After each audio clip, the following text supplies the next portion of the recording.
Selamat malam saudara. Seorang pendeta dari desa tiba di gereja dengan semangat untuk melakukan ibadah malam. Sesampainya di gereja, rupanya belum ada jemaat yang datang. Ia terus menunggu. Waktu berlalu dan belum ada orang yang datang. Setelah 15 menit berlalu, 3 orang anak muda datang. 20 menit kemudian datanglah 2 orang anak muda lagi.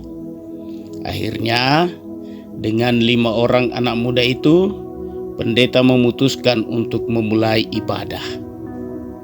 Sedang mereka beribadah, datanglah pasangan muda berjalan masuk dan mengikuti ibadah.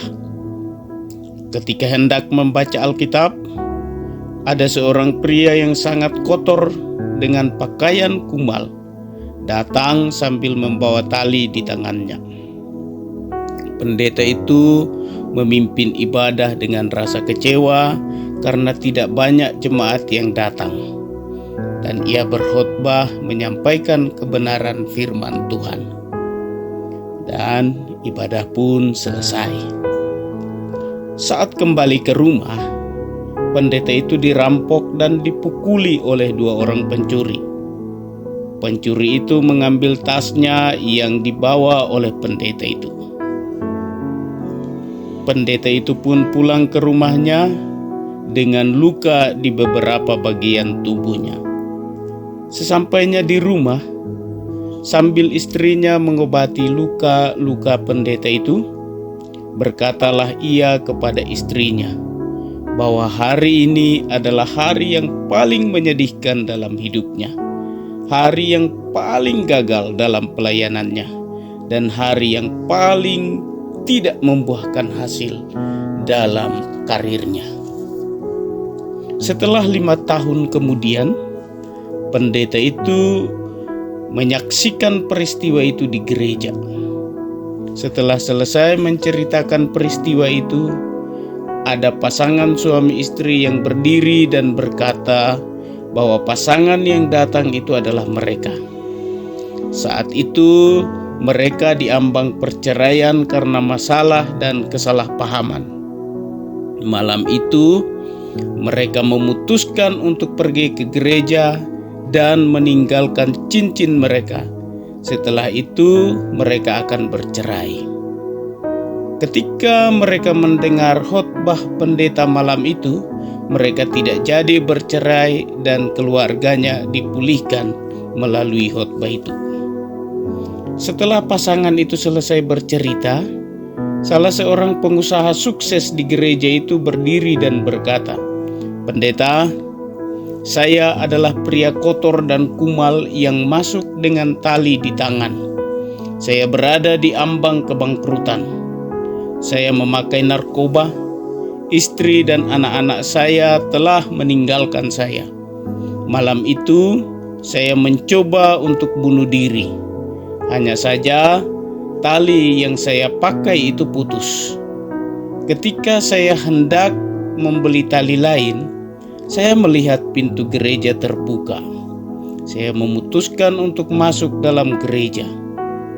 Pesan dari khotbah itu sangat menegur saya dan memotivasi saya.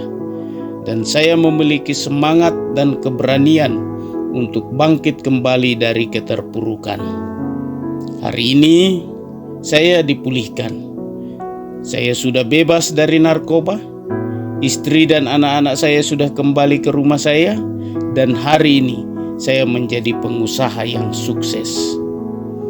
Setelah selesai pengusaha itu berbicara, ada seorang lagi yang berdiri dan berkata, "Maaf Pak Pendeta, saya adalah salah satu pencuri yang memukul dan mencuri tas Pak Pendeta.